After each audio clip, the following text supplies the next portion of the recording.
50 pixels and 300 pixels from the top. Great. So we've essentially kind of started our game by placing Mario exactly where he is. Wonderful. I love it. Let's continue. So let's go back. Wonderful.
Good. I don't know why. It just suddenly shuts off. That's not what I want. Oh, never mind. Okay, so let's continue. Where we left off, around 40 something. To the game area, meaning that Mario will now appear inside that game area, 50 pixels and 300 pixels. Did Mario there? Our Mario is right there. Okay. What did we change previously? It was the game area, making it relative. And okay, never mind that. Sorry, I have no idea why that doesn't work. From the top. Great. So we've essentially kind of started our game by placing Mario exactly where he is. Wonderful. I love it. Let's continue. So let's go back to this file right here.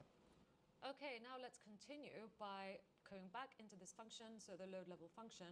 And what I'm going to do is actually create the platforms for this layer. So create platforms. This is inside of one function, or is it going to be called? I think it's going to be a callback, is it? Just like so.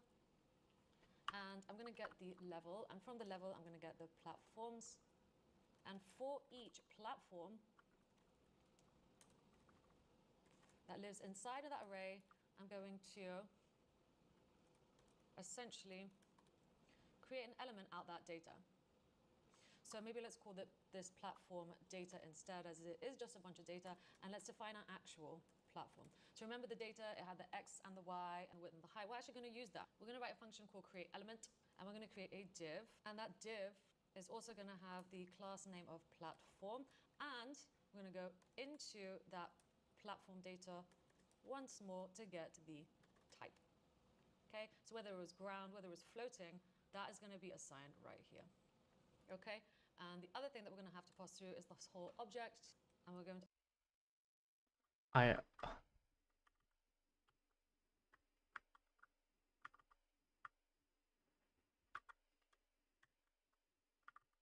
always assign did the that. left side, so that once more we're going to get that platform data and get x from it, and add just the px string for pixels. And let's do the same for the top, width, and height. So top, width, and height. So platform data y, platform data width, and platform data height. Next, let's grab the game area that we picked out previously and use the method of append child to actually add an element inside of it. And we're going to grab that whole platform and just whack it in, okay, for each platform. And finally, we're going to save that to the game objects.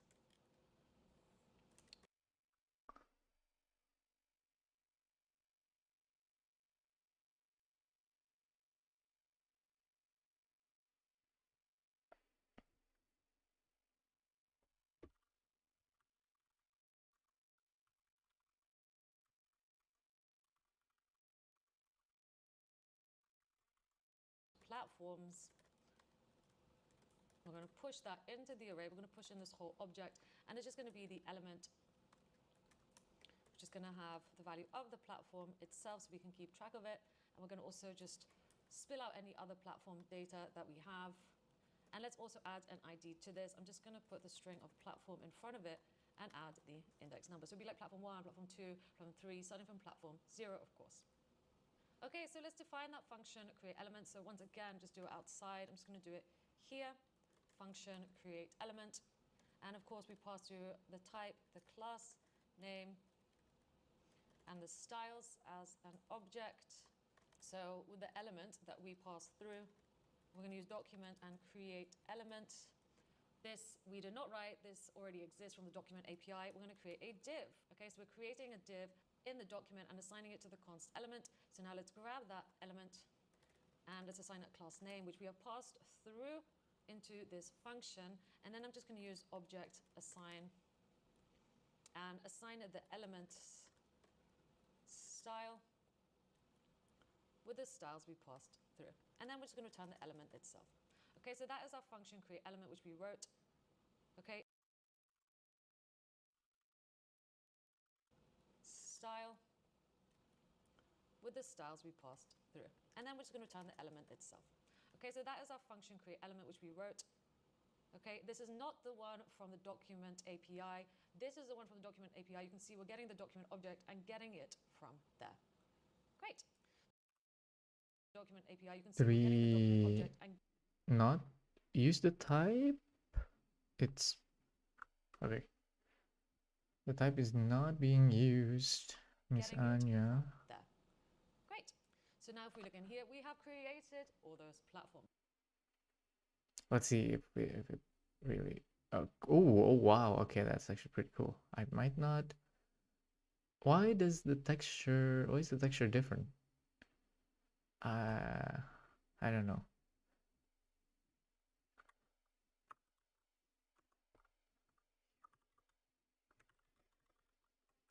Sign me up as Quirkity.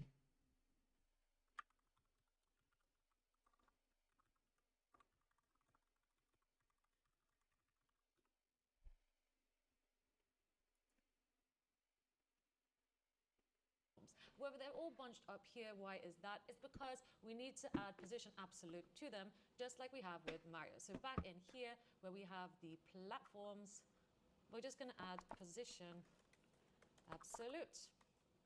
Okay, for here, for this platform, for the floating platform, and the platform blue. So every platform, I guess? Okay, so now... So every platform we add position absolute. So we can just do YY P P P. Ta-da! There we have it. We have just position. Okay, that's not entirely. Is it correct? Why do we don't have this much? Did I forgot to put some of it?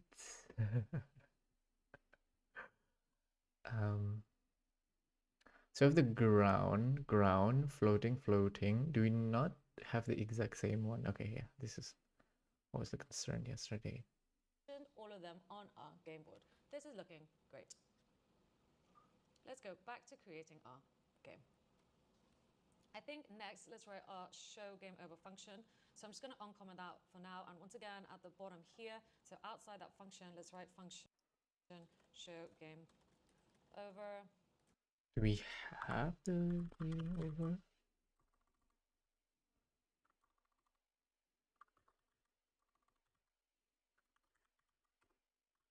What? When did she add that function? It's in the load level.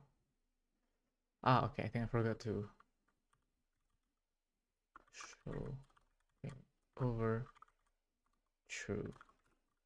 So we should. So I'm just going to uncomment that for now. And once again, at the bottom here, so outside that function, let's write function show game over, just like so. And this is going to be easy. We're just going to grab the game state.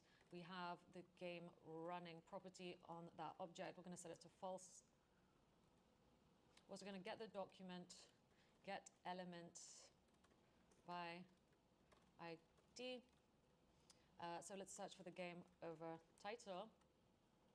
Let's change the text content of it to be, well, based on if we won or not. So this is going to be a variable. If we won, I'm going to put congratulations, you won.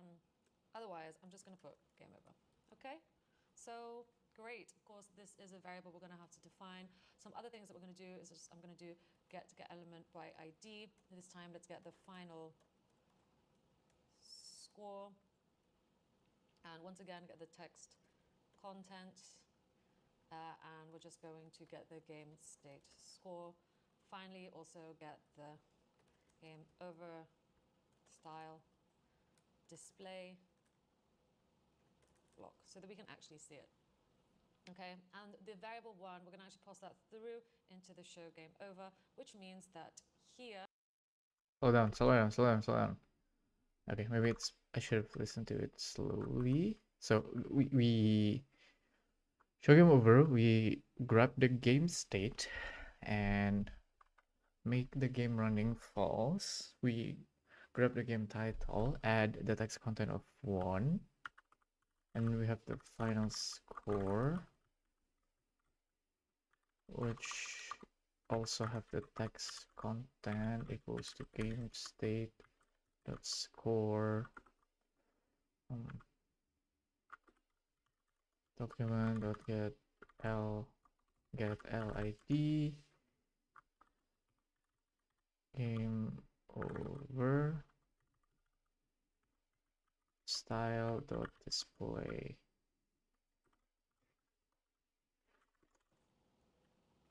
Block so that we can actually see it. Okay, and the variable one, we're going to actually pass that through into the show game over, which means that here, show game over is true, we'll actually see that element. So let's hide it as a default.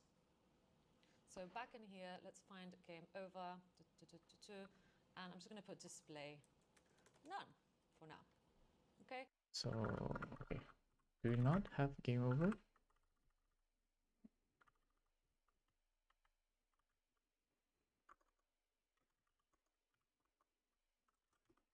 So as a default, it should be hidden, and if we lose, we will display it. Great. The other thing we need to do is write the function clear level. So once again, let's go ahead and define that here, function clear level. All I'm going to do is, once again, get the game area, use document, get element by ID, make sure to spell that correctly, and let's look for game area. And now let's remove all the objects apart from Mario. So objects, values, game objects, flat for each, and then let's get each object, and if object element plus object element parent node exists, well, we just remove it. So this is kind of like a hack way to keep removing until nothing is there anymore. Okay, great. So in fact, I don't really think we need this. We can just do it this way. Let's check that out. Okay, so we're going to do that, and then finally, let's clear the array so we can. What is this flat function does? Is it? Oh. Start fresh. So game objects, platforms. Let's reset it to an empty array. Enemies. Let's reset it to an empty array. Coins. Let's reset it to an empty array. Surprise. Blocks. Let's reset it to an empty array. And pipes also. We're clearing everything. Okay, great. While we are also here, I'm just going to write the input handling. So essentially how the Mario moves left and right and jumps and so on. So for that, I'm going to get the whole document and listen out to the entire document with event listener. And we're going to listen out anytime we press the key down on our keyboards. Okay. So we're using the So I'm Add also event going to create listener, yeah. state keys, and I'm going to pass through the key code that was pressed. Now, I'm also going to listen out to any time the key is relieved, and then I'm going to put that as false. So we're not pressing down anymore. Great. However, if we press key down and we do press the space button, so if key code equals space, we know this is a jump. We also want to prevent the default from happening, okay, because we're jumping. We don't want to continue moving, okay? E.code. Okay, I guess this is the key. Okay. So this is where we're gonna handle key down set e code equals true. If e.code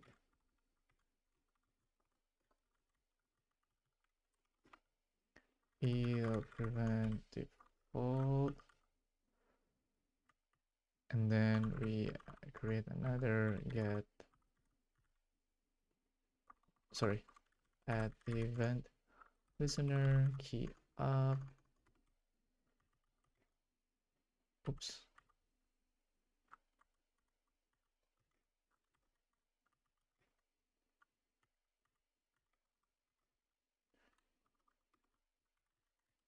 Game state.keys e.code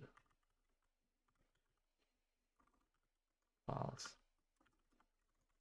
So for example, if we're going left and right, we would move left and right continuously unless we press a space, and then we prevent that default from happening.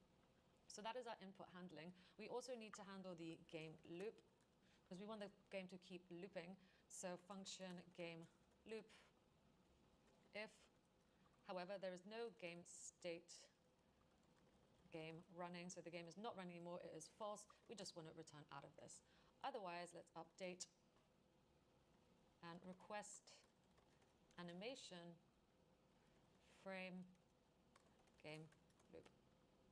We of course need to write the update function as well. Request Update function is going to frame. be a long one, okay, because it's essentially going to handle all of our game logic. So update game logic function update. So there we go. Now let's also uncomment the game loop that we put up here on the game initialization. Great. So this is what our game looks like at the moment. Can't see much, but we've done a lot of logic behind the hood. Let's go back to our load level function. Okay, so we're clearing the level, we're resetting the player, we're creating platforms. There's a bunch more stuff we need to create. We need to create enemies, we need to create coins, and we need to create supplies box, create pipes as well, and the pipe parts. So let's do that now. Okay, so just after we create the platforms,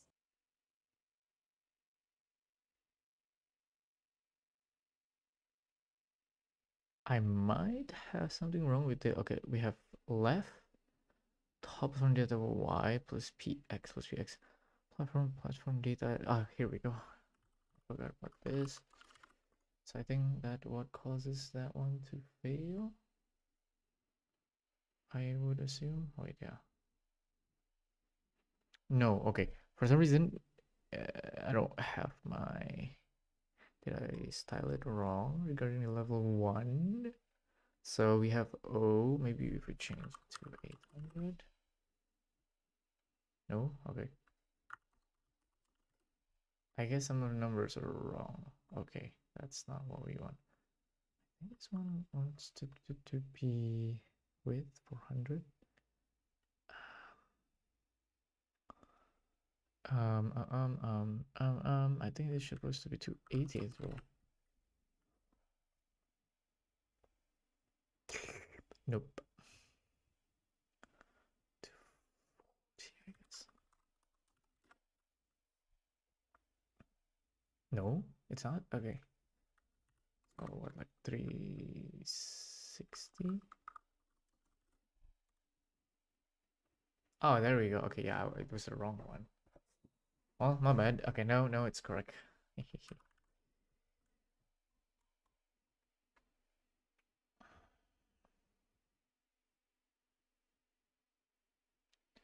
Is the stream even running? Like, I'm not seeing anyone.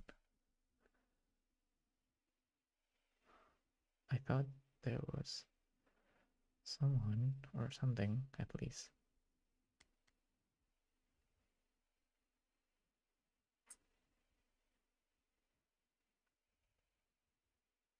Oh, one people watching. Oh, that's all right.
What is the project? I was also learning React.js now, exhausted fully.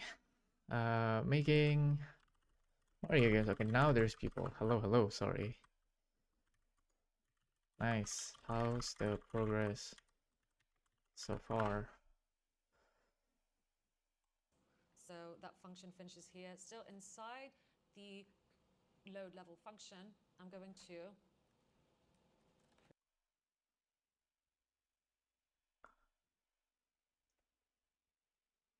Levels dot platform for each platforms for each of those platform.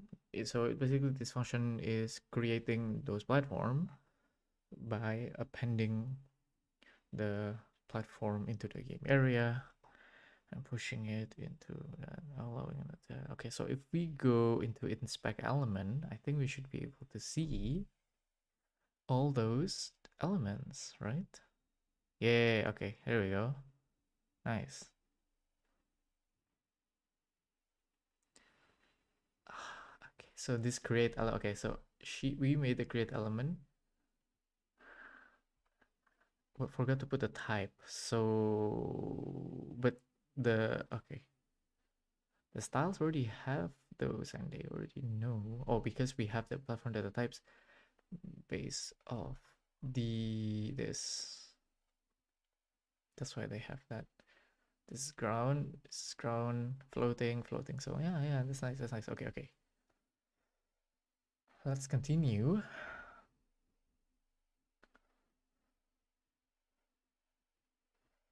Oh yeah, what are your thoughts about Claude Opus? Very smart and very expensive. I tried using Opus using Cursor as well as in VS Code with GitHub Copilot. I usually use Opus for something that is a bit complex and something requires something smart, even smarter than me. But I just ask Opus to make the plan. Like, okay, I feed it. Okay, read this file, read this file, read this file, and then we have this context or this markdown file for like extra information.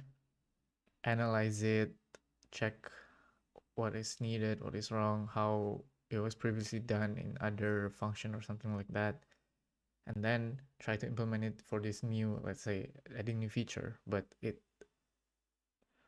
overlaps with other stuff before. So I feed it, I like put it in the prompt, like I mean in like cursor or in VS Code, you can like attach the file or line of code or anything, and yeah, or ask Claude to make the plan. So I asked it to make a very detailed plan on what to do, what to not, and then I use another cheaper model that is slightly faster, because Opus could usually take like 3 to 5 minutes to make the plan, and then ask the other model that is not as smart but more like it use less like usage or use less quota but faster, and didn't really change much, and only following based on the Opus. But I think it's very smart. It is really smart. I haven't really tested a lot because I do not have any Claude Code or Claude subscription. I only have the Cursor and Copilot one. So yeah, and it's very limited because Opus is very expensive and it used a lot of quota or tokens and usage. So I only use it for like planning and stuff. But for executing or doing it, I use Create the enemies. if it's in Cursor like. So I'm going to grab the level enemies associated to that level, and for each enemy, This function has data, a lot X, of Y axis, create. Is so it on. good Use to? Is it? I think. which one. I think I understand. I don't know. I've seen a video I think previously where they use class for making games, and I think it's much more suitable for this. But I guess she just wanted to be super simple, so everything is a function. But this function load is a bit too long, no? It's already 40 lines, and yeah, but sorry. I just want to know like how it will do like the collision detection, how it will do like when you hit the enemy, it's counting the life and everything. And yeah, sorry. Get back to this. Working with. And what I'm going to do is define our enemy, and for that we're going to use the create element function that we wrote. So we're going to want to make sure that this is a div, and then let's pass through the class name of enemy. You'll notice I'm using backticks as we are going to use some code in here. We're going to get the enemy data type, so whether it's brown or purple enemy will be passed through into here. We'll also then pass through an object that has the left and the top pixels. So let's get enemy data, which is an integer, okay, stored under X, and we're just going to get the string pixels and add it like so.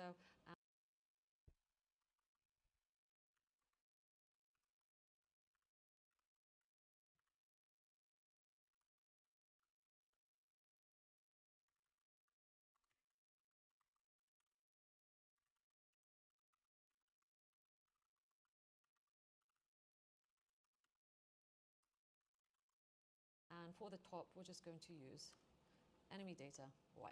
Okay, so now that we've created the enemy, we're going to append the enemy in the game area like we did here. So append child, pass through that enemy. We're also going to get the game objects, get the enemies array. We're going to push in this new enemy, or each enemy that we create. So as the element, let's just pass through the enemy we created. As the X, we're going to pass through enemy X. That's pretty easy. As the Y, we'll pass through enemy data Y. The width is going to be 20 pixels. The width is going to be 20. The height is going to be 20. We're also going to pass through a direction that we want the enemy to move. I'm going to go -1. A speed, which we set above as enemy speed. And let's give it ID. So the ID is just going to be the string of enemy dash, and we're going to add the index, so starting from 0. We're also going to make the enemy alive true to start off with. Great. So let's use the same logic to now create a coin. So after this is finished, so just here, we're going to create coin. Or coins multiple if there are multiple. What does the direction -1 mean?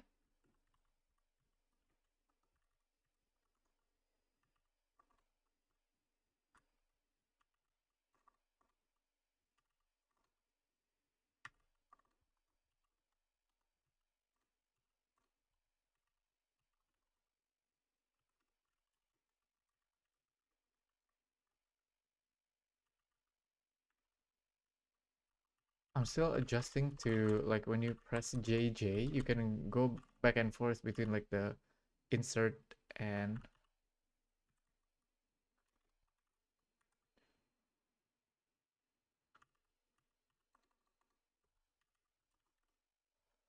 yeah, but I usually use escape anyways, so I don't know the muscle memory because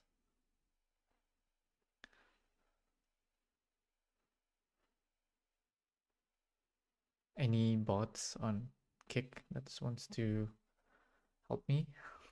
Coins. So once again, for with the level we are working with, let's get the coins array. And for each coin that exists, we're going to get the coin data, so the X, the Y, and the so on. Let's get its index.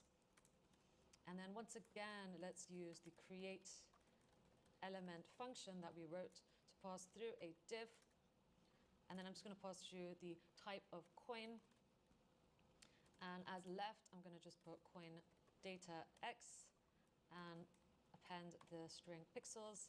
And then I'm going to also put top with coin data Y. Okay, great. And once again, let's get the game area. Use append child. Pass through the coin itself. Let's get the game objects, coins, push. So we're pushing into that array this object, which is going to essentially represent our one coin. So let's get the element and pass through the coin itself. As the X, we're going to just get the coin data X. The Y, we're going to get the coin data Y. Width is going to be 20. Height is going to be 20. Collected, we're going to start off with being false and change it to be true. The ID, well, we're going to do coin and then the index. Great.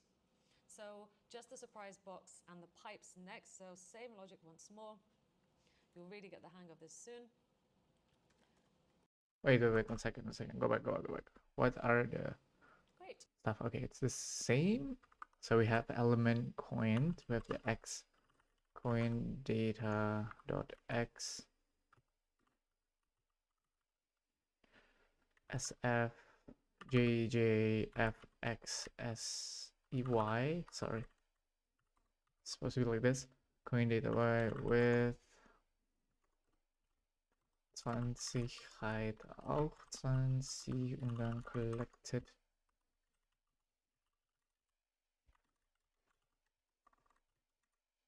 So I guess when we move, it's going to be, you know, I'm just gonna use the escape. It's okay. My fingers has already accustomed to that. And then after the coin, So the just enemies. the surprise box and the pipes next. So same logic once more. You'll really get the hang of this soon. Create surprise blocks. Let's get the level and the surprise blocks array, and for each block data, let's get the index as well.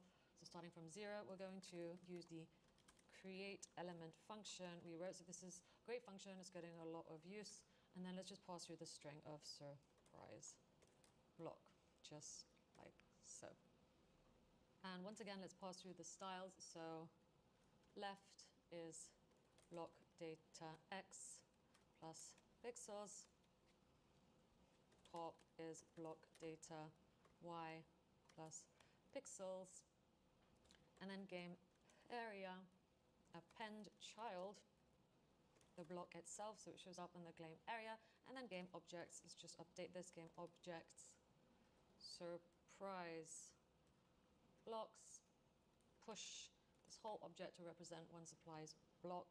We'll get the element, which is the block itself that we defined.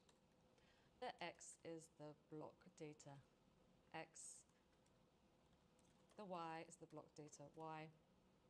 The width is 20, the height is 20. The type is the block data type.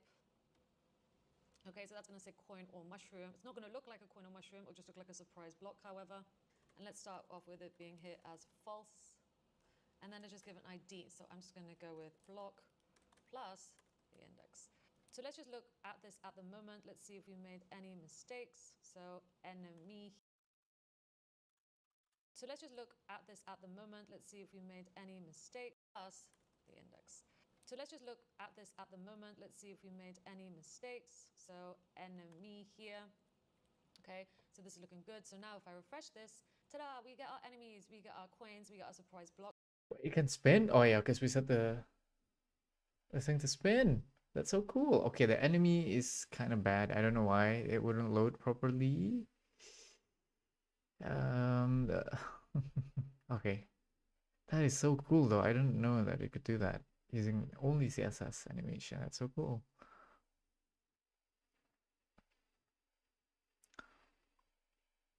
However, they're just stuck in here. Why? Because we need to add a position absolute to all of them. So in fact, let's go back up here. I'm going to go with enemy here. Like all enemy, or I think I used the wrong. Okay, I haven't changed the that's why it's not working, because I haven't really changed the KPO 3F9. I haven't changed the thing.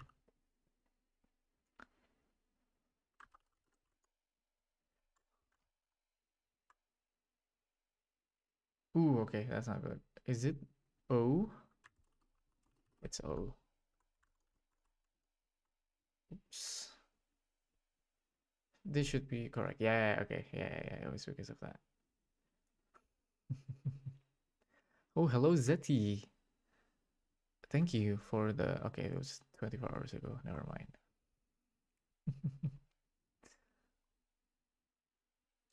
Okay, at least we have all the characters and enemies. Let's see how it will look when we are fighting them or something. I don't know. Enemy. So we do position. Can we do position absolute right away?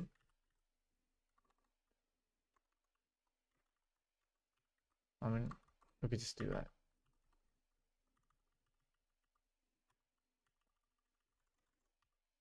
Here, coin, surprise block hit. Coin surprise block. Okay, where is the surprise block? Pipe top right, pipe bottom right, and great. So now if we refresh this, they will appear in their correct positions. I love Let's see. Oh, so cool. it. This is looking so good.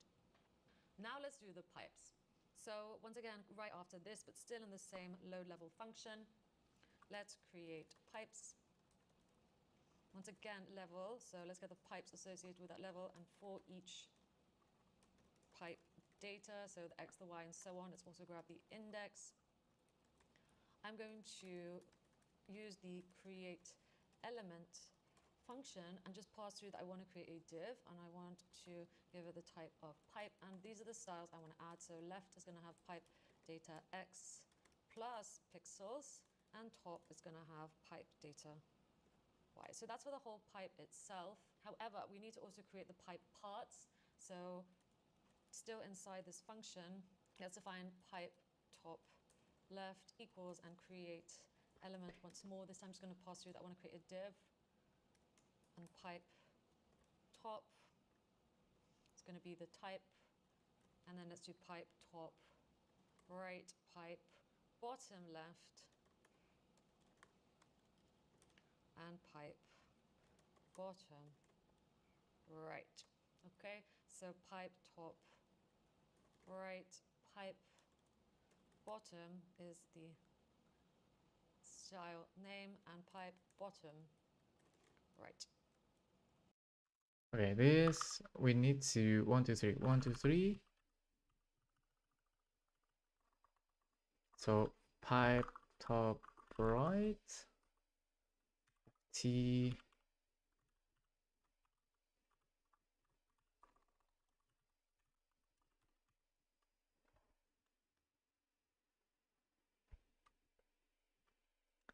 pipe top left, pipe top. What is this supposed to mean?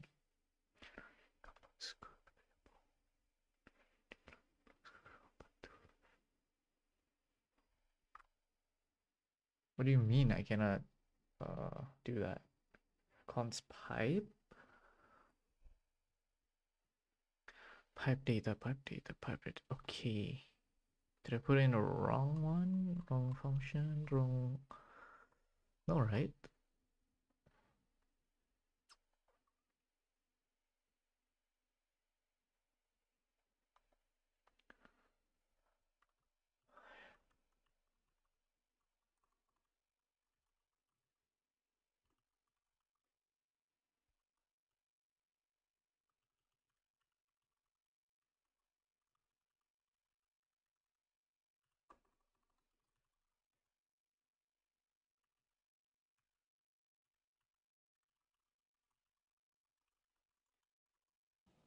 Great, so now let's append this all to the pipe. So let's grab the pipe itself that we created above, and I'm going to use append child to put in the pipe top left. We can just use append, in which we can just pass them all through.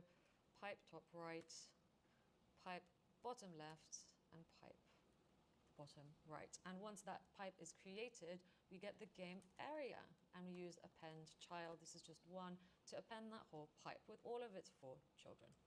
Okay, so it will look like that. So there's our pipe top right, pipe bottom right, all in one space, all as children. We're going to have to space them out a little bit, but for now, let's. Oh, so it okay, yeah. The pipe append, adding that to the pipe, and then in the game area dot append child, we just append those pipe that already been mixed. But then if we want to also get the game objects, pipes, and push the element pipe. X is going to be pipe data X. Y is going to be pipe data Y. Width is going to be 40. Height is going to be 40. And the ID is going to be pipe plus the index value. Great. We have finally finished our load level function. I love it. Let's get to spacing these out a little bit more. Okay, so back in here, we're going to have to assign a top and left value for inside the pipe itself. So everything lives in the pipe, but with position absolute, we can actually position the pipe top right, pipe bottom, or pipe bottom right inside the pipe itself. So that's why I'm going to say top and left 0 for pipe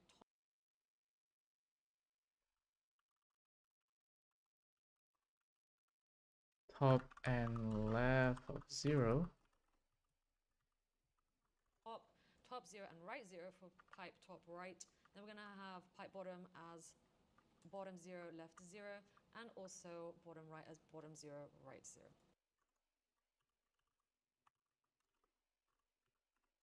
Oops, bottom 0 and left 0. Okay, and that simply means that it will position out the pipes so they look more like this. Just going to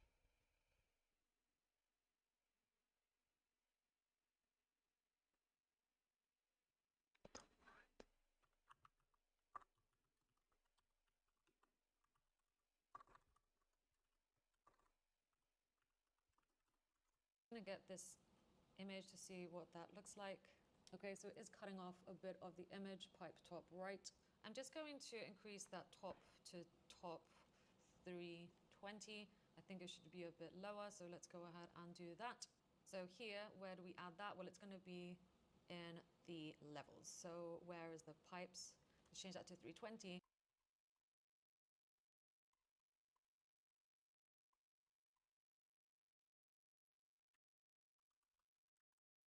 And it'll probably be the same for the second level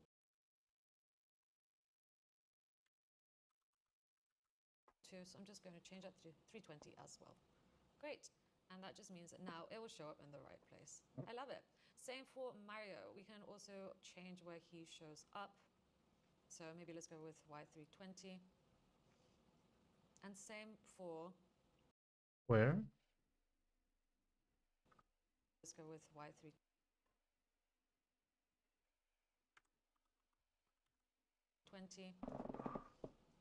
And same for here. When we reset the player,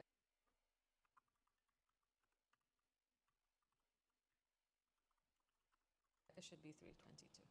Okay, so that's where he will be. We probably need to go even lower than that. So player Y 340, and once again at the top, player Y 340 as well. So ta-da, now he's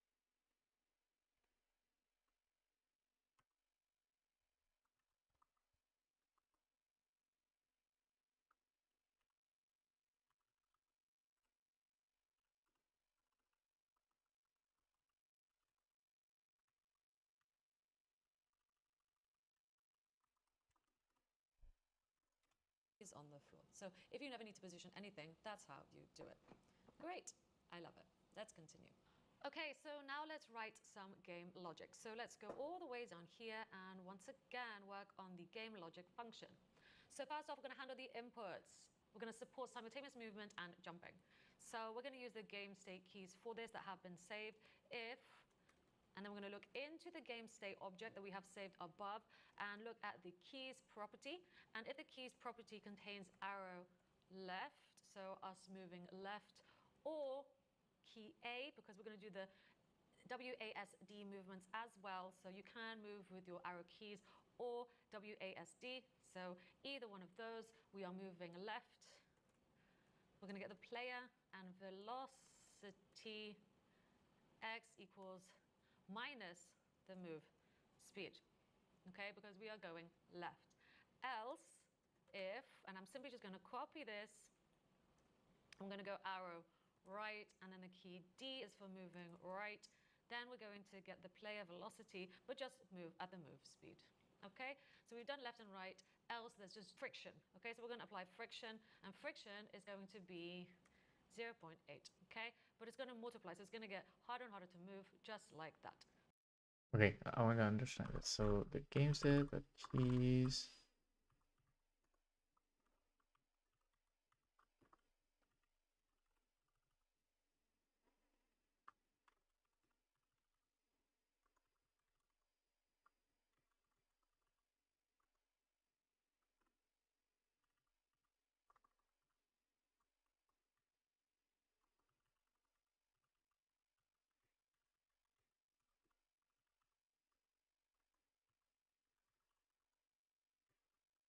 Why does it get harder? Friction. Wonderful. So we've just used the multiply operator here too. Next, let's handle the jumping. So this handles left and right. And now we're going to handle jumping. So once again, still in this function, handle jumping. Okay. And what we're going to do is say if, and once again, game state keys equals the space bar. So if space bar is in there, and we have to check if the player is grounded because we don't want to jump mid-jump. So we're checking if the player is grounded. So if both those things are true, we're going to get the player velocity y this time. And we're just going to assign the jump force constant that we assigned at the top of our file. Okay, so the player obviously will not be grounded anymore. So we're going to also assign false because he's in the air. And I'm also going to apply gravity. So apply gravity if player is not grounded, so he's in the air, player velocity y is going to increment. I'm going to increase it with gravity. So that's the increment operator right there. We're just adding gravity to it. Okay, and that's going to happen over and over again. Okay, so it will appear that gravity is impacting the jump. So in the game loop, that is where the update function is being called, and then in initial jump. So in the game over again. Okay.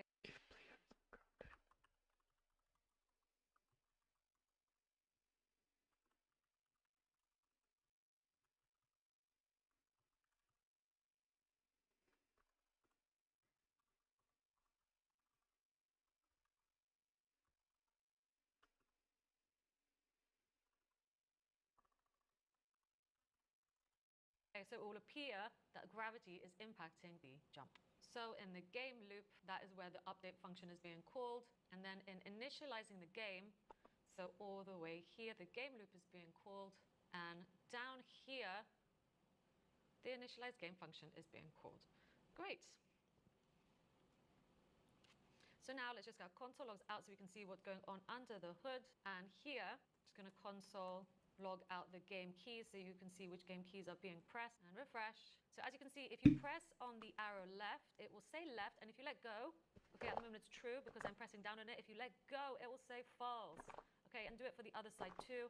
Okay, so it's just collecting every single arrow press you do. If you click the space, okay, it's true. As soon as you let go, it will be false. So we're just collecting all the arrows there. Great, and that is constant. Wonderful. Let's continue. So now we actually need to make Mario appear as if he's moving.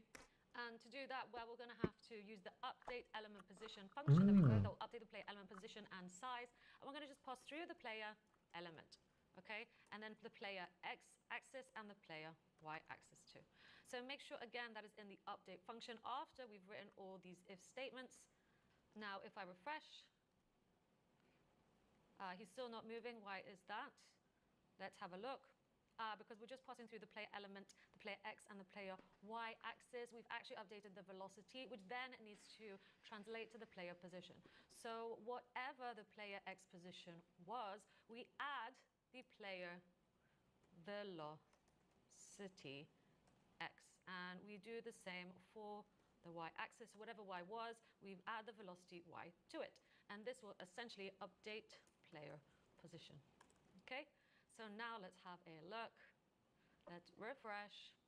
And Mario seems to be dropping somewhere down there. Whoa, there he goes. Let's inspect where he went. So here's our game container. Here is our game area. There is Mario. Okay, he's dropping from the top. He's dropping and dropping and dropping. We need to essentially ground him somewhere. So add a platform collision. So let's make this is what I was mentioning. that first. So let's say platform collision, and then let's do it for every platform. So let platform of game objects platforms. So we're saying for each platform in the game object platforms, okay, so this is just a loop that we are doing. If check collision, so this is a function that we are going to write. I'm going to pass through the player, I'm going to pass through the platform. Okay, so we're looping, we're checking if every single platform that exists against our one player, and if that's true, we do something. So let's write the check collision function. Let's do so outside of this game. So here perhaps function check collision will pass through rectangle 1 and rectangle 2, because it can literally be any rectangle. We'll pass through element 1 and element 2, because it could literally be anything. And we're just going to check the x coordinate of the elements and the width, as well as the y coordinate and the height, to make sure that areas of the two elements overlap. So we're going to return element 1 x, and if it is smaller than element 2 x plus element 2 width, and that is true, plus element 1 x plus element 1 width is larger than element 2 x. So if that statement is true and this statement is true, and let's do the y-axis now as well. So let's check element 1 y is smaller than element 2 y plus element 2 height plus element 1 y plus element 1 height is bigger than element 2 y. So again, we are checking if all of these statements are true. We know there is a platform collision that has occurred. Okay, so if platform collision has occurred, well, what do we want to do? Check first if the player is falling. So player velocity y. Okay, how does this work?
Oh, how does the check collision work again? Okay, so we have element 1, we have element 2. So it's just gonna check collision.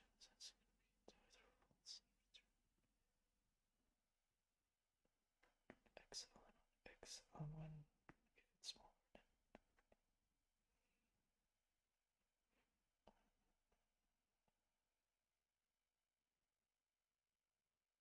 How does it detect that it's actually X and element 2 with, if it's lower than that number? Is there any like example of that? Okay.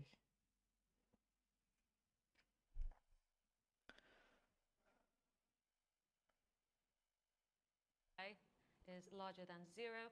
This means that indeed they are falling.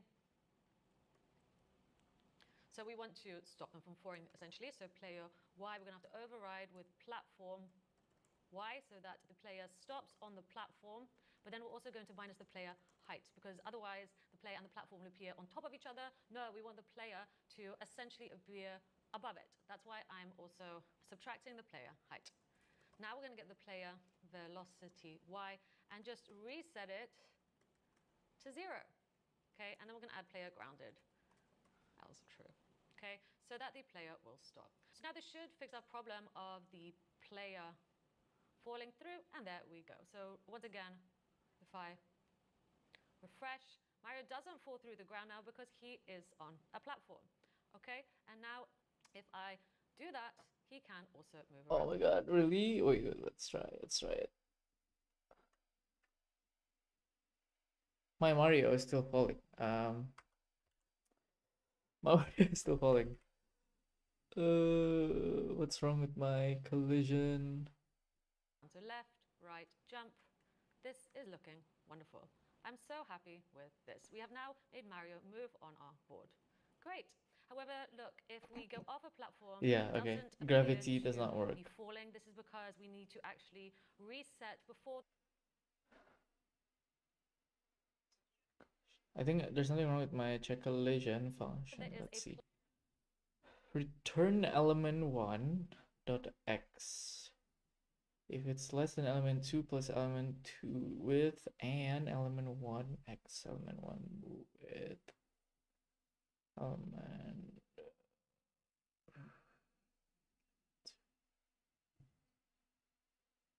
to height and element 1. Okay, what is wrong? Player platform if player dot velocity Y is larger than 0. This means that indeed they are falling. Override with platform Y so that the player stops on the platform, but then we're also going to minus the player height, because otherwise the player and the platform will appear on top of each other. No, we want the player to essentially appear above it. That's why I'm also subtracting the player height. Now we're going to get the player velocity Y and just reset it to 0. Okay, and then we're going to add player grounded else true. Okay. That is still not happening. My Mario is still falling. Hahaha, okay. That is not good. Why?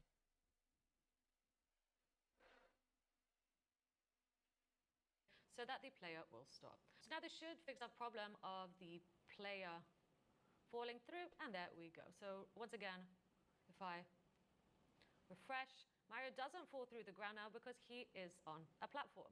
Okay, and now if I do that, he can also move around. So left, right, jump. This is looking wonderful. I'm so happy with this. We have now made Mario move on our board. Great. My Mario is still doesn't have a platform, so what? Falling. This is because we need to actually reset before the platform collision. Let's just reset player grounded to be false, so that he continues falling as a reset, okay? As a reset to everything. So by default, he should always be falling. Okay? Wonderful. As a reset to everything. Because we need to actually reset before the platform collision. Let's just reset player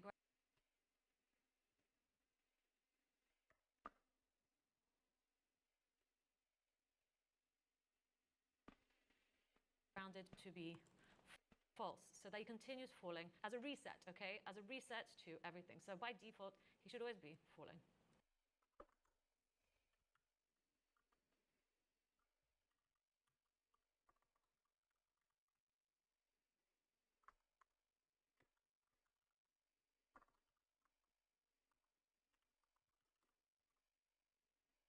Okay, wonderful. So now if we do that, he will fall back down. Wonderful. Okay, Let's that's not move working. on. So now we've done the platform collision. We're going to use the same logic to do a pipe collision. So pipe collision, platform collision. It's going to be exactly the same. So we're going to use a loop for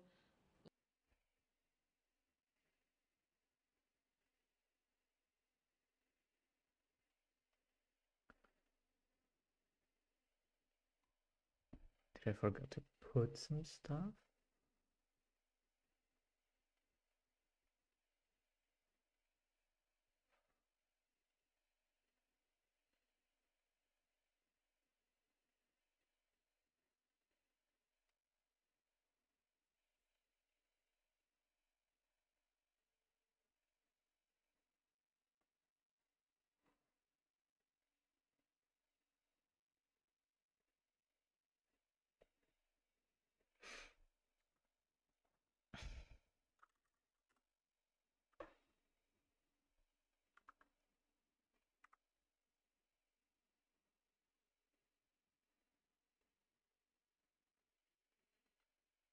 let pipe of game object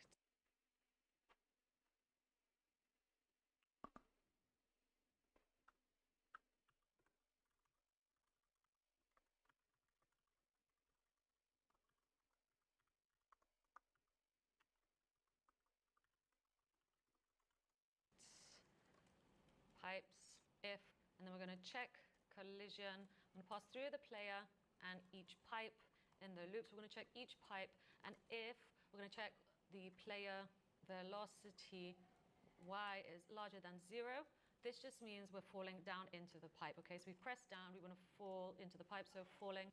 Well, then once again, we want to get player y, and then just assign pipe y to it minus the player height, so that the player appears on the right position and not exactly where the pipe is. So once again, we get player velocity y and just clear it to be 0 again. And we're also going to ground the player, okay? So make him stop on top of the pipe. Wonderful. So that's stopping on top of the pipe. We still have some logic to do for him to essentially go to the next level. First, however, let's do enemy. So enemy collisions, but also enemy movement. So enemy movement and collisions. We'll do that in one. So once again, let's make a loop for let enemy of game object enemies if no enemy is alive. So we're checking if any enemy, so we're looping again. If the enemy is not alive, then you continue. Otherwise, we get the enemy x-axis, and we use the AND operator, so addition operator, to get the enemy speed and multiply by the enemy direction, because it's going to change direction. So this will allow us to make a move either minus or plus the speed. Okay, now we need to actually change that direction. So reverse direction at platform edges or boundaries. Make sure to spell boundaries correctly. Boundaries. So for let platform of game objects platforms. So we're checking the array of platforms. And if enemy, so we're still working with one enemy. Remember, this is still in the loop. X plus enemy width is larger than or equal to x. So if that is true, all 4 of these statements are going to have to be true to recognize that there is a collision with a platform, an enemy with a platform. So enemy x is smaller than platform x plus platform width. So if that's true, and now we're just going to do the same for the y-axis. So enemy y plus enemy height is larger than or equal to platform y plus enemy y plus enemy height is smaller than or equal to platform y. Okay, so if all of these things are true, we do have a collision. So So we are on the platform, so I'm just going to say platform on platform true, and I'm just going to create a variable here for on platform, just so we can store it outside of this loop on a platform and start off with it always being false before checking this loop. Great, and then we just break out of this, okay? So now we can write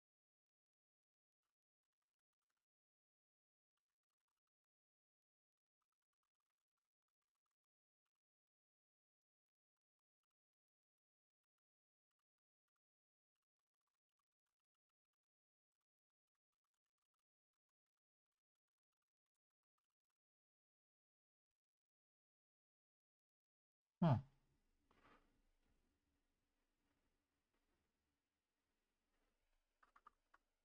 And check the, okay. Try console your Mario current. Okay, let's try.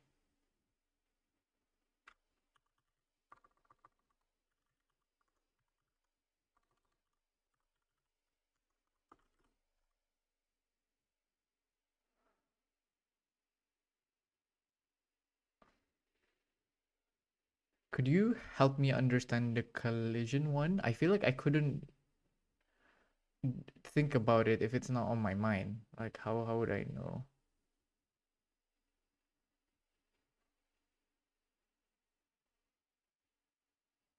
Okay, let's see.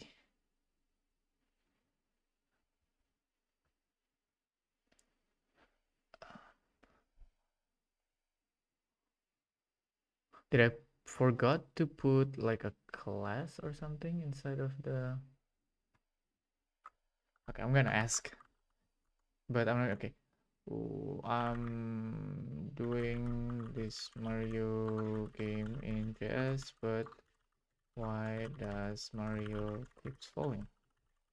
Is there a faulty logic in the check collision? Or do I forgot to put position in styles? Let's check.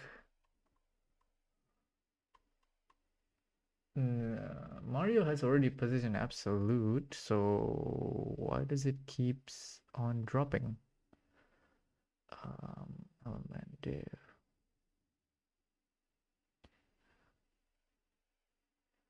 Object 287. Okay, let's see. 287. 287G. Okay.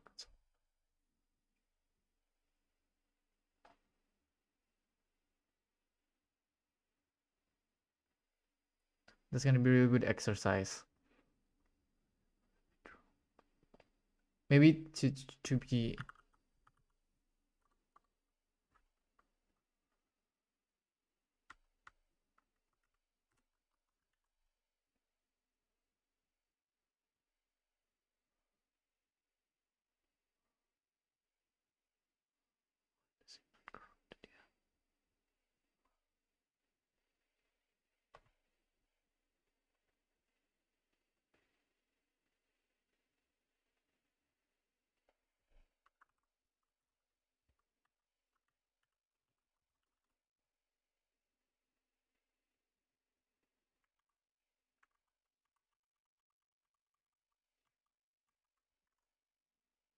Is it the placement? 340, 340? Is it the platform? No, the platform is already correct. Okay, maybe...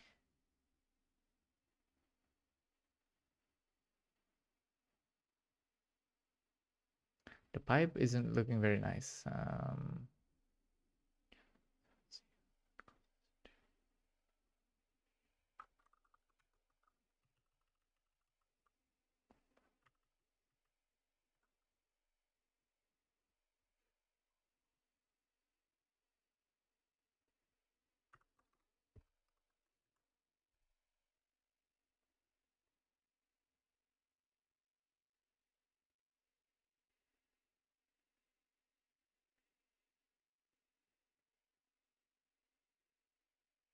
There from your log the y expression failed to keep... You can find the related code who keep changing make from there. Okay. Player Y, it's this one. Platform Y minus player height.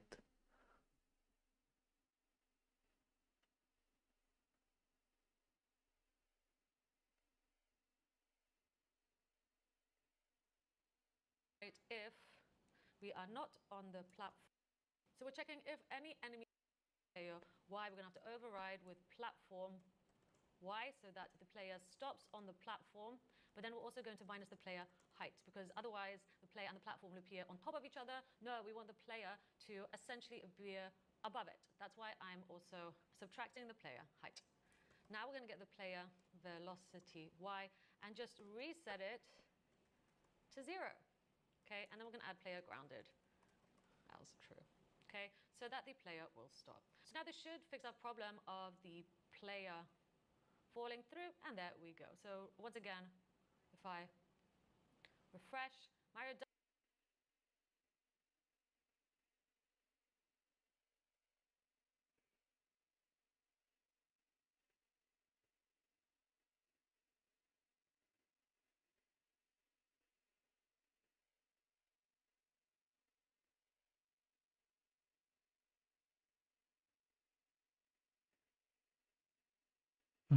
Check collision returns true. Okay.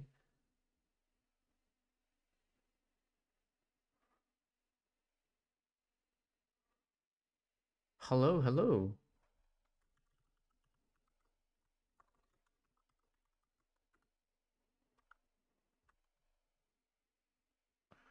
Did I wrote something wrong? Okay. The problem you're comparing instead of element 1. Okay. Okay. So it's because of this, right? Okay. Yeah, it's definitely the check collision one then.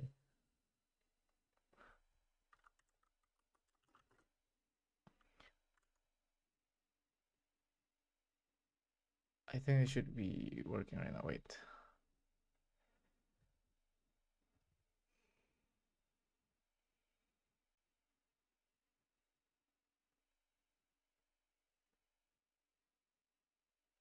No, it's not. Okay.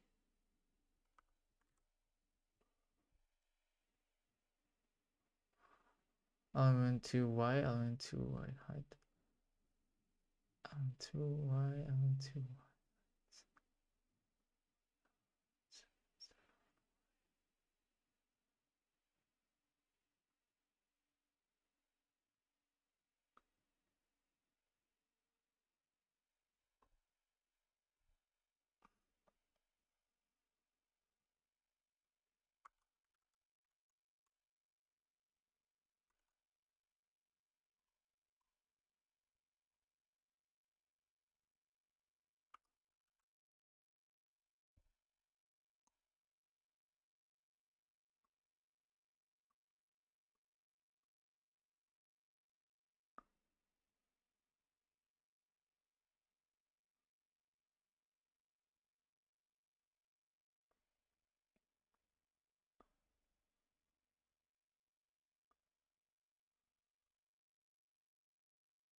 In your checklist function, there's a typo in line 313.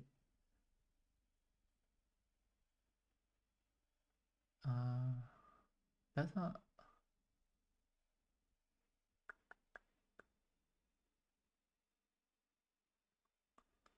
That still does not work actually.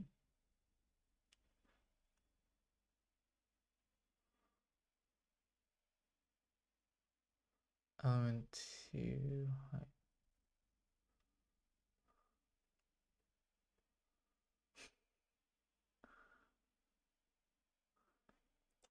JavaScript.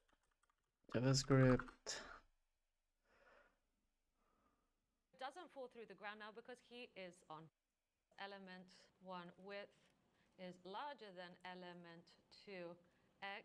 So if that statement is true and this statement is true, and let's do the y-axis now as well. So let's check element 1 y is smaller than element 2 y plus element 2 height plus element 1 y plus element 1 height is bigger than element 2 y. So again, we are checking if all of these statements are true, we know there is a platform collision that has occurred. Okay, so if platform collision has occurred, well, what do we want to do? Check first if the player is falling. So player velocity y is larger than 0. This means that indeed they are falling. So we want to stop them from falling essentially. So player y, we're going to have to override with platform.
Okay, at least they're not falling anymore. Because I...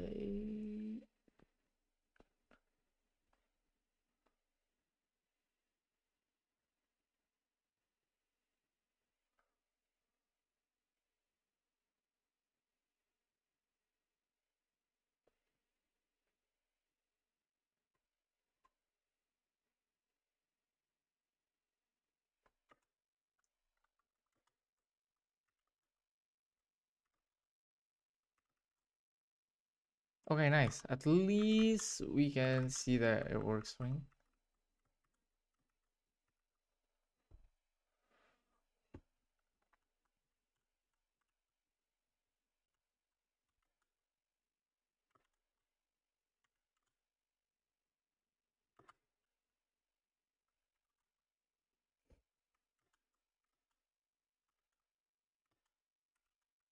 Can we... Okay, we don't have the bottom collision yet, so I think we're gonna do that after this. But at least it moves. Okay. Okay, never mind. At least it moves, but it doesn't turn. So I think we're gonna change like the direction. We're gonna do the collision, the coin, the things like that. But at least it's working, so that's pretty cool. Nice. Seeing that it's just don't depend quite much. Chases are from maybe console to check the returns value also. I don't get the part where you need to spread this part because it previously works for Miss Anya, so I don't get it. It says that it needs that, but she doesn't change. How was she working? Why does her working? Then we're also going to minus the player height because otherwise the player and the platform will appear on top of each other. No, we want the player to essentially appear above it. That's why I'm also subtracting the player height. Now we're going to get the player velocity y and just reset it to 0. Okay, and then we're going to add player grounded else true. Okay, so that the player will stop. So now this should fix our problem of the Okay. player falling through, and there we go. So once again, falling down into the pipe. Okay, so we press down, we want to fall into the pipe, so falling. Well, then once again, we want to get player Y, and then just assign pipe Y to it minus the player height, so that the player appears on the right position, and not exactly where the pipe is. So once again, we get player velocity Y, and just clear it to be 0 again. And we're also going to ground the player, okay? So make him stop on top of the pipe.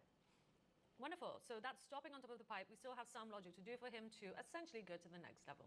First, however, let's do enemy of game object enemies.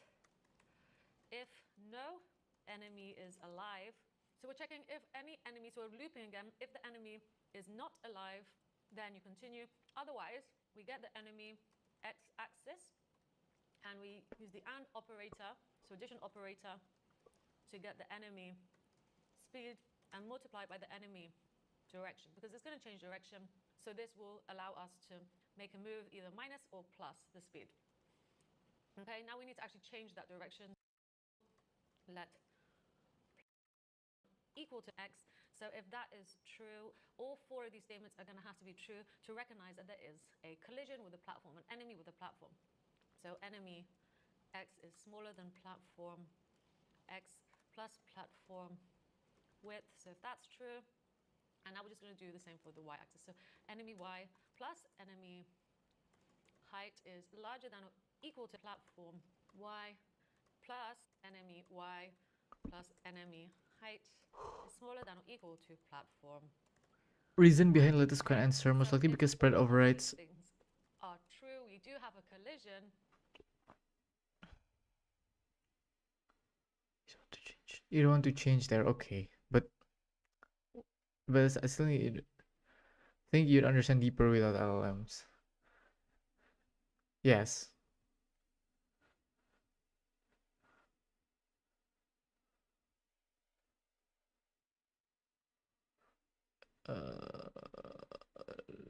I think I want to know, like,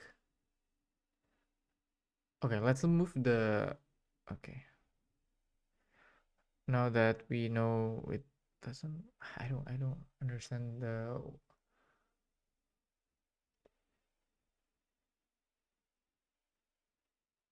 okay, why did I console logged again?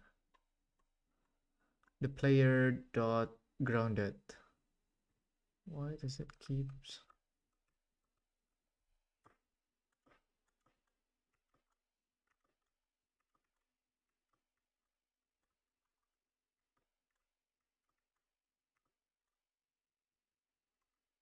I'm curious, how much is this continuous looping leaks memory?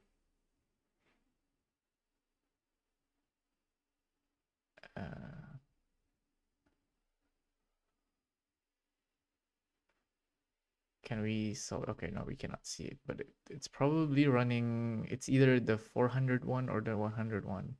So that's interesting.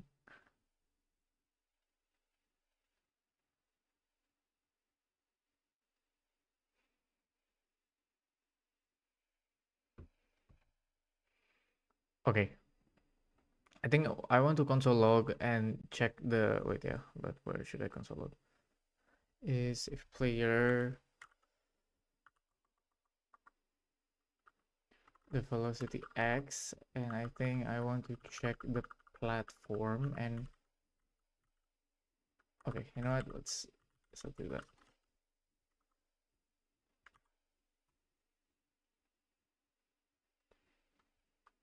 There seems to be some sort of an issue where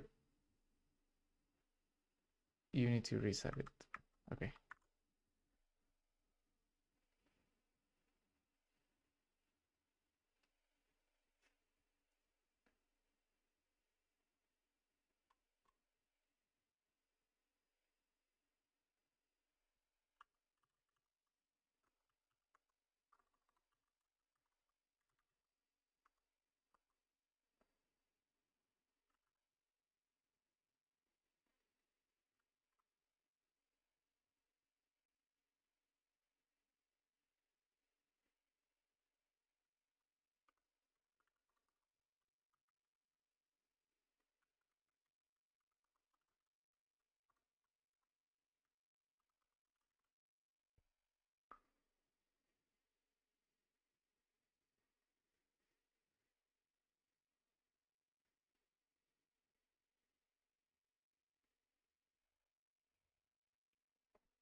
Can we like stop this execution? Is there a way to like stop the loop after a few? Well, I mean, we run the init game and the game loop. Let's see.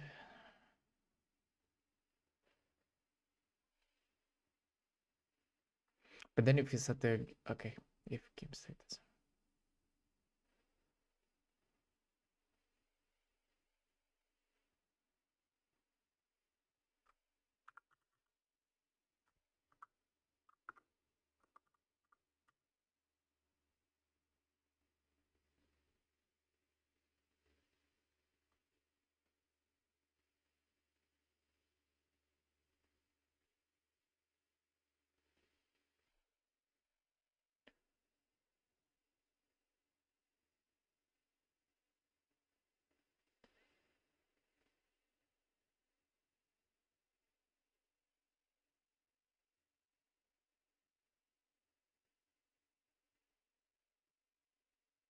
Huh.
Or debugger. Okay.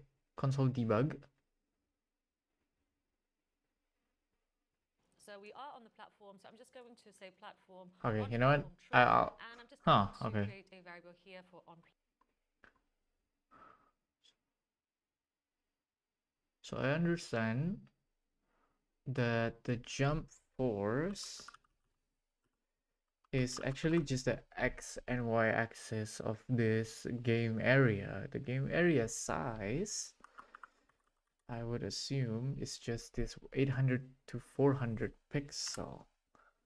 And we can see that the first platform is on 0th x with till y 1, 2, 3, 4, 5, 6, 7, 8, 9, 10, 11, 12, 13, 14, 15, 16, 18, 19, 20, 21, because we make each of those platform 20 pixels. So 20 pixels times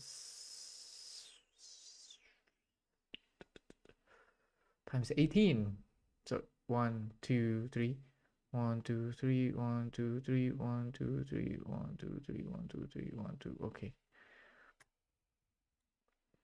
Each of this block is 20 pixels. So 1, 2, 3, 4, 5, 6, 7, 8, 9, 10, 11, 12, 13, 14, 15, 16, 17, 18, 19. Okay, no, it's 20. So why is it not at 400 pixels, even though we set the width of the platform to 360, but it's 400? If we make this into a 20, what would it be? Ah, okay, never mind. Yeah, so it's correct. Never mind. No, it's already correct. Yes, it's just... Oh. No, because the width, oh my god, the y is just the position. God damn it, okay. Because it's the height of the platform. Sorry, the game area is only 400 pixel. This is 800, this is 400. So it's, if we make it 1, 2, 3, it's gonna be 20 up.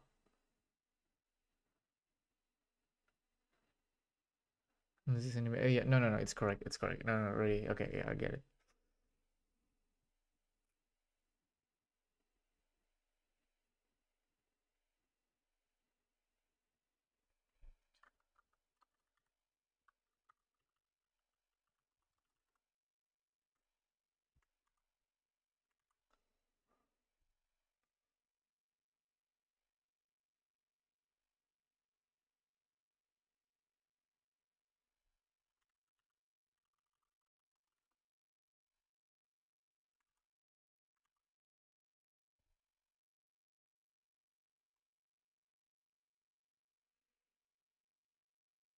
So essentially what we're doing is just in the moving part,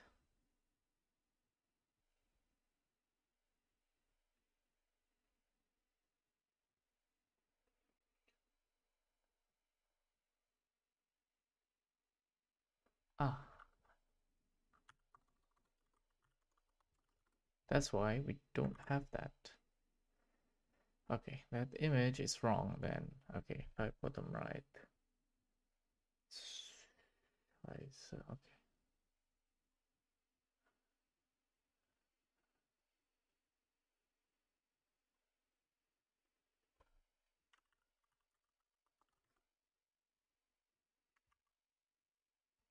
Okay, the pipe bottom right has a broken image, so I need to find the correct one. I don't know why this is incorrect.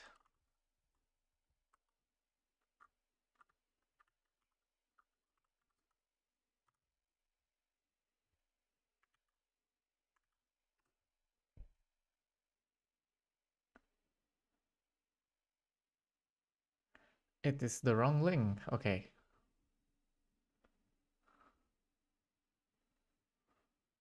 Nice train of thoughts. Choo choo. Sorry.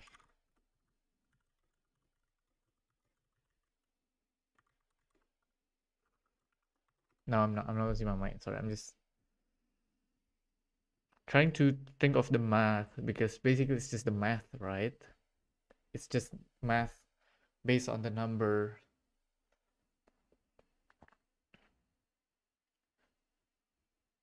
Commenting out the draw. Okay, you get that way. You can simply debug the collision state by setting initial position of the Mario.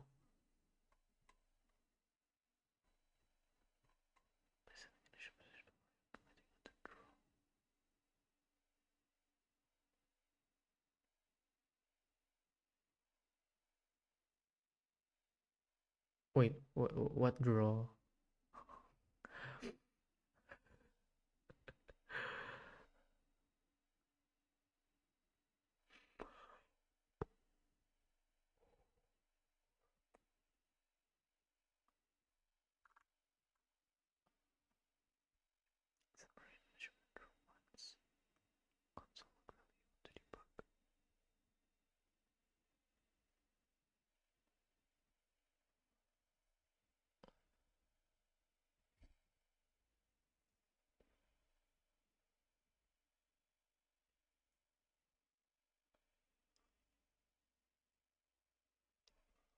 The checkout is an return value.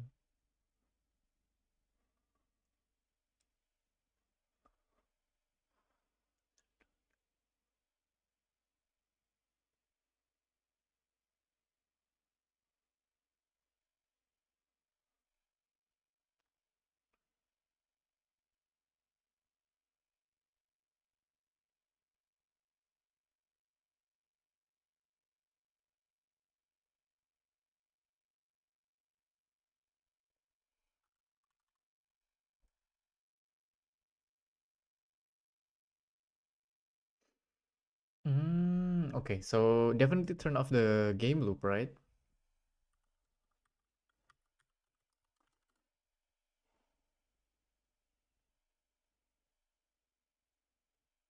Because by that it wouldn't run.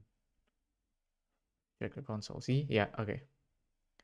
Straight is a unique security. But we can console log it runs. Okay.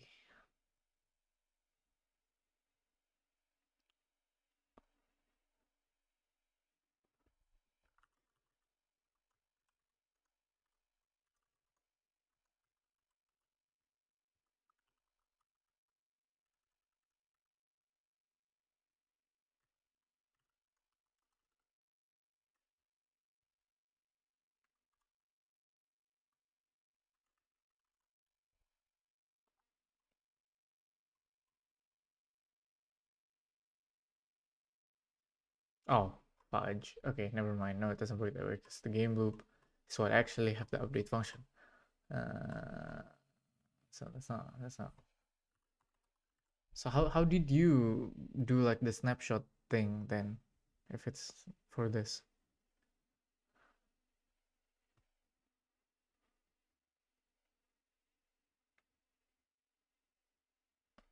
How can we turn this into a JPEG rather than the continuous game loop? Should I put the update function inside of the here, like update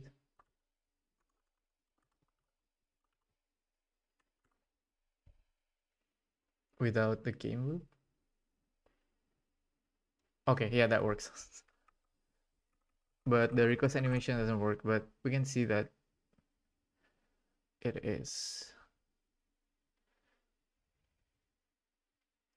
And we know that element 1 is Mario. Or, let's make this much nicer.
Now you can move the initial position for and compare things out. Yeah, okay, roger that. Okay, but I'm just gonna end it right now. I'm starting to just rambling nonsense here. So thank you for the tips. So it's just a bunch of math calculation, I guess. What confuses me was that she puts a lot of things inside one function. So I guess it's just to make it simple. I guess it's much better if it's like a class. I think it would be better if it's like a more OOP like. I guess that's why most of games is OOP, but I don't know. But yeah, it's just basically performing calculation to the values of the player, of the game state, or the game object. So yeah, I guess I just never really thought that those data would be never mind. No. You know what? It's okay. We're just performing a bunch of the calculation inside of the object value, but then we mapped those mathematical with the image. Yeah, okay, that makes sense. That makes sense. That actually makes sense.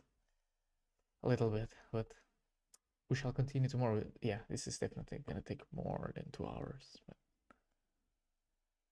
surprisingly fun. I don't know, maybe because it's the I thought, I never really thought about games or like pixels or something like that as this type of code, maybe because I've never made games before, and this is interesting because it just manipulating those values inside of the objects or arrays of objects or objects of arrays, and it's very cool. I think I would really love to try to make more. I mean, after I finish this, I mean, we can try to even like designing the character, designing the story and everything. So I think I can understand why making games is very hard and why game devs are insane. But yeah, this is cool. I just yeah, and this is a simple Kono static games. How would much more complex, high fast paced sub millisecond would do? And I don't know, that's a thought for a different time. But I think we can. Should we commit here? 1, 3, 2. Yeah, okay. I think we can. We didn't finish the. I think the last one is the enemy movement. So enemy movement not finished. I think we can just get in it them. I forgot how to open terminal in here in Astro. Now you can move to the initial position. Now you're just in the end. Whenever you see on the screen are just a bunch of colored pixel. Very cool. I found a new appreciation to games. I mean, because I guess all this time, even though I've never really owned any like console or anything, most of the games I played is either PC or mobile. I play PlayStation or Xbox or like Nintendo and everything. It was always at friends and people's houses. But yeah, this is such amazing. Like imagine back then where people were doing it with like assembly. Like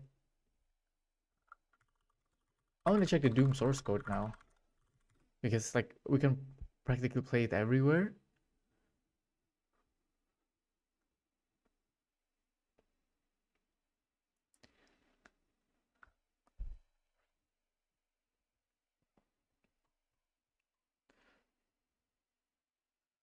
Holy shit, this is 15 years ago. Okay.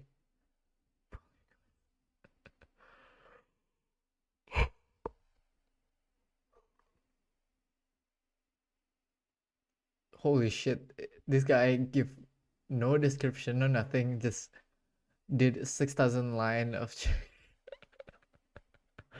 crazy.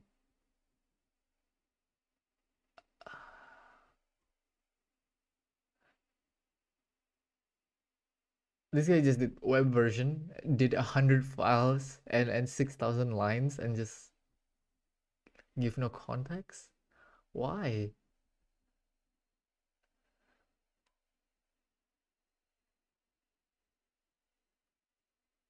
Yeah, okay. This is what the okay. So it's just a bunch of while loops, I guess, yeah. Okay, a lot of the files, the manual and stuff. What is .o file? Is it like some sort of header or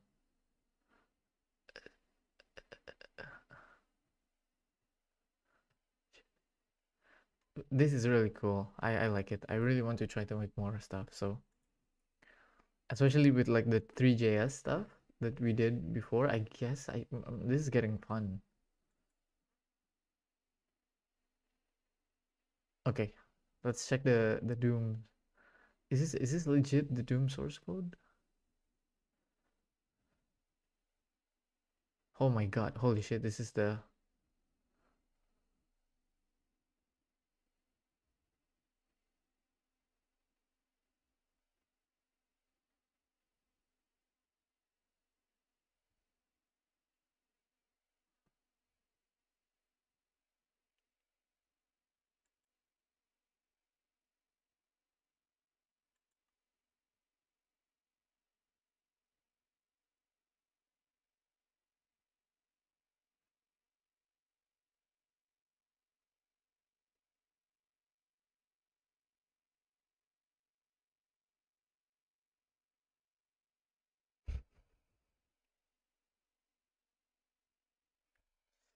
last thing about like computers that I remember was like I think it was that was like truly blows my mind. Actually, it was at like a telco class, and basically all the antennas and all the Wi-Fi's is black magic because how the fuck you would shape a certain metal into a certain shape and size, and that thing literally you put electricity on it and it can send data through the air with like the radios and like AM, FM, those type of like what? What? How? But yeah, I think the how the CPU, how the transistors just passing a lot through waves are like, but yeah, I mean like that when I was learning I think it was nano. It was a little bit, but it was only like introduction, so we didn't really go deep. And it was like in a CPU where like after you created like the wafer, you etch it using some chemicals, and then from there you can create the freaking I don't know chips design things like all the TSMC, and then like what's the Dutch company that makes the machine?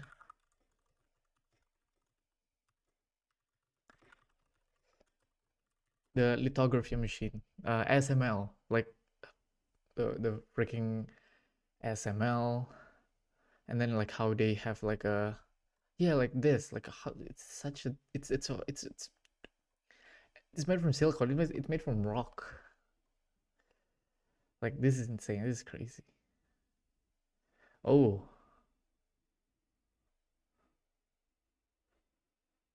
oh,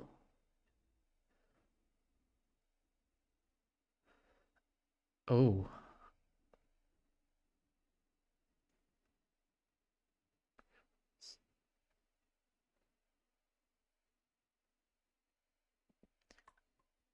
The requirement probably I need some sort of like a PhD or something.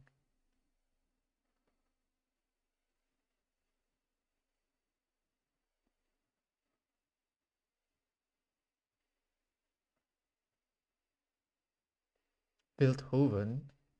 Eindhoven. Oh, Eindhoven is close.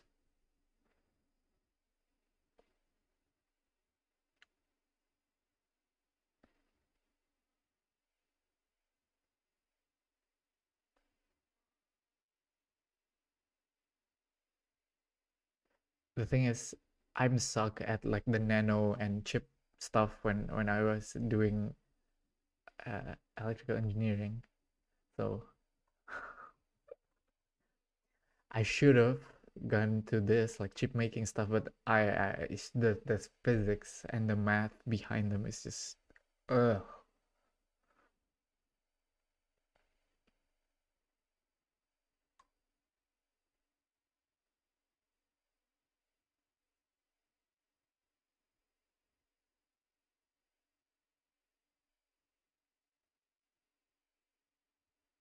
Let's see what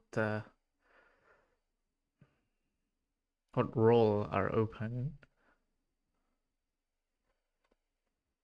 Competence. What's a competence engineer? I think it's chip design, is it?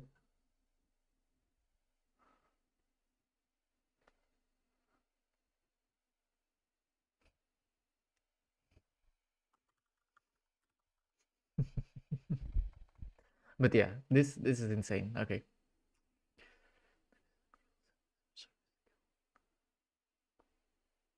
Energy efficiency program. Wait.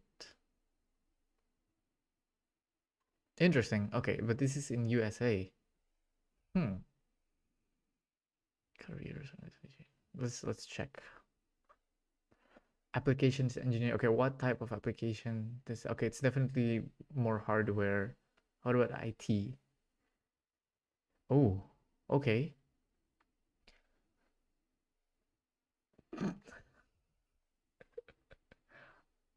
Yeah, I should have started um when I was like 12 years old, you know. I should have grind Linux and DSA and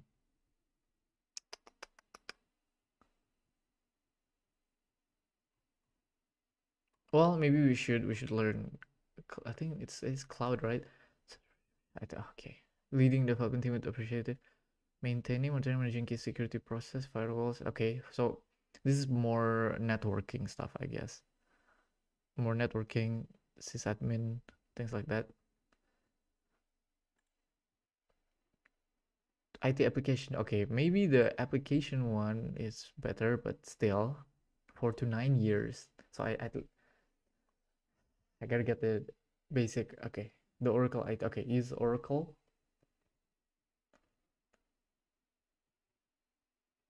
Mm,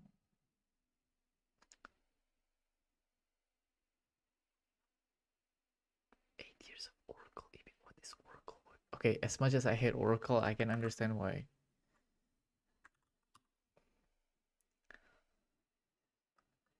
Okay, how does one acquire 9 years of experience in the Oracle EBS? It is such a niche thing. Like decline. You already have my data, Oracle. Just stop asking for more.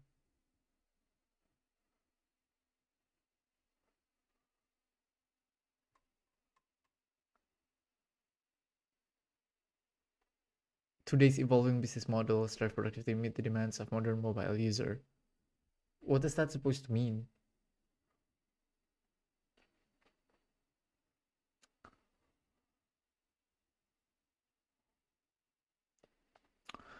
Come on, man. Why do I need to? Okay, okay. Holy shit! It's like 1 hour. Okay, but this is interesting. Okay, let's check what else that is possible. So we have IT.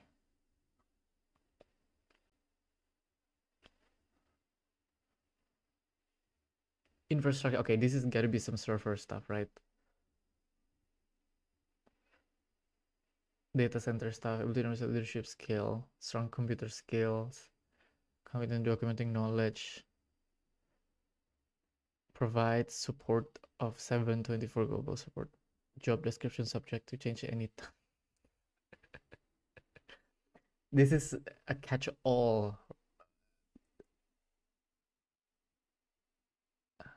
San Diego. Okay, this is interesting. 3 years. Okay. Okay, but yeah, it's more networking stuff, right? Literally too. Okay, as an engineer, how do you? The requirement for the job is for you to have experience as the job. What?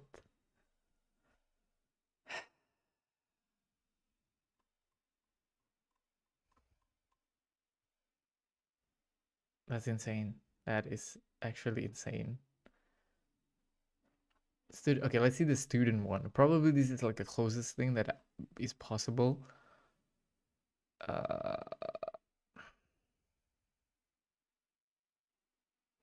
But I don't think they would accept Auslander or I don't know. We'll see. But they think you can be their junior. They might promote their junior and hire as a junior. Infrastructure usually pursue DevOps and other things. So more like, yeah, infrastructure stuff, right? Infrastructure, server, networking, etc. I would assume. Actually, I saw this on Twitter about the data center simulator game. I actually like, holy shit, it's kind of funny and it's kind of fun, but I don't have space in my PC. But I really want to try this. It looks fun. I've never been to a data center before, but like I think it's like interesting. Like yeah, oh this one.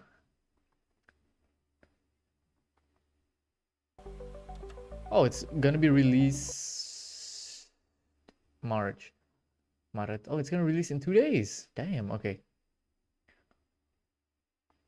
How much will it cost though? Like this looks so cool. About data center.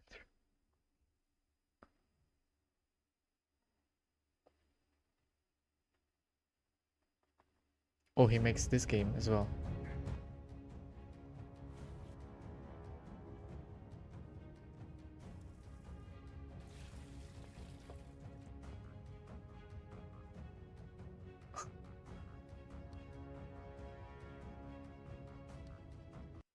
Nice. Okay. Okay. You know, if we get enough like storage, we should give this a try. Well, we'll see what we can do. I'm actually really want to try home labbing stuff. You know, I wanna try to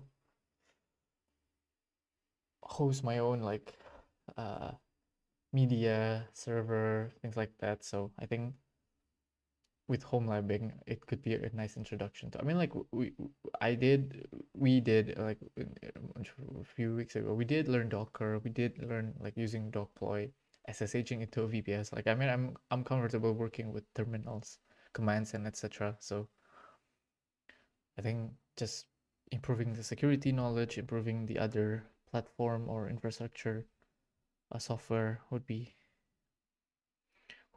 interesting. I mean, like, yeah,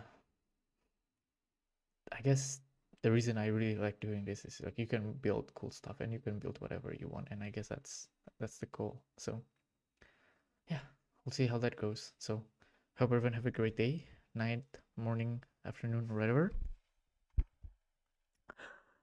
And yeah, I'll see you on another coding not so every day till I get a job. Bye bye.